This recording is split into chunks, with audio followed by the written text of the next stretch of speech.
호스피스 이전 단계의 환자들이 실제로 겪는 증상들 한번 대표적으로 피로, 식욕저하, 체중 감소, 근육 감소, 수면장애, 불안, 우울, 호흡곤란, 통증, 복수, 반복되는 감염, 탈수, 장기능 저하, 설사, 변비 이런 것들이 우리 몸 전체 밸런스가 무너지면서 호스피스 이전 단계의 환자들이 실제로 매일 집에서 혹은 병원에서 겪고 있는 문제들이 동시에 나타나기도 한다. 이 단계에서 가장 중요한 치료 목표는 암만 보는 것이 아니라 사람 전체를 보고 몸 전체에서 가장 오늘 불편한 거 증상이 심한 것들을 하나하나 제거해주는 방식으로 이동을 해줘야 되고요. 무조건 강한 치료보다는 통합적인 치료를 해드려야 되고, 그래서 이제 중요한 질문은 이 치료가 환자에게 실제 도움이 되는가, 그다음에 남은 시간을 더 편안하게 만들 수 있는가, 입원 시간을 더 줄이거나 있는 동안에 편안하게 계실 수 있는가, 집에서 지낼 시간을 더 확보해 드릴 수 있는가, 편안하게 느끼는 병원 혹은 주치의 곁에서 지금 시간을 보낼 수 있는가, 이런 것들에 대한 질문이 생긴다, 이렇게 보시면 되고요. 자, 증상 조절 자체가 적극적인 치료가 되는 거죠. 통증이 심할 때 진통제, 일반 진통제부터 마약 진통제까지 다 포함해서 완화요법을 해서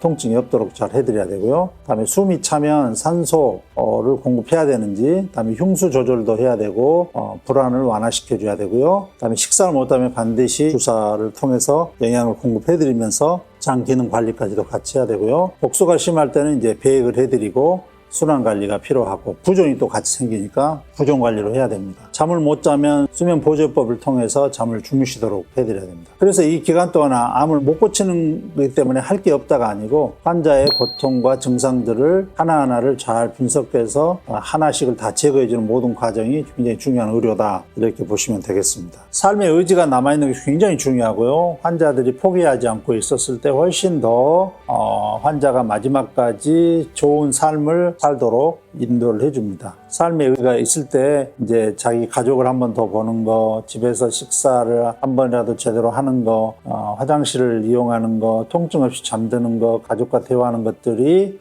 삶의 의지에서 그래도 이런 것들을 실현을 하시거든요. 그래서 환자의 의지가 꺾이지 않도록 서포트하는 게 너무나 중요하다, 이런 생각을 합니다. 저희 병원이 이제 처음에 암 병원으로 출범을 할 때 우리의 치료 환자들의 범위를 어떻게 잡느냐도 저희들도 상당히 고민을 했었어요. 그래서 저희들 가장 편하게는 연기부터 한 3기, 4기 환자까지 우리가 받고 치료하는 것을 우리가 기대를 했었어요. 편하게. 그런데 실질적으로 암 현장에서는 오늘 이 강의했던 이 전환기, 완화기 혹은 이 동행기, 전원기에 있는 환자분들이 지금 많이 발생을 하고 있고 저희 병원을 의지를 하고 있어요. 그래서 저희들의 비전이나 소명이 좀 바뀌었다고 봐야 될까요?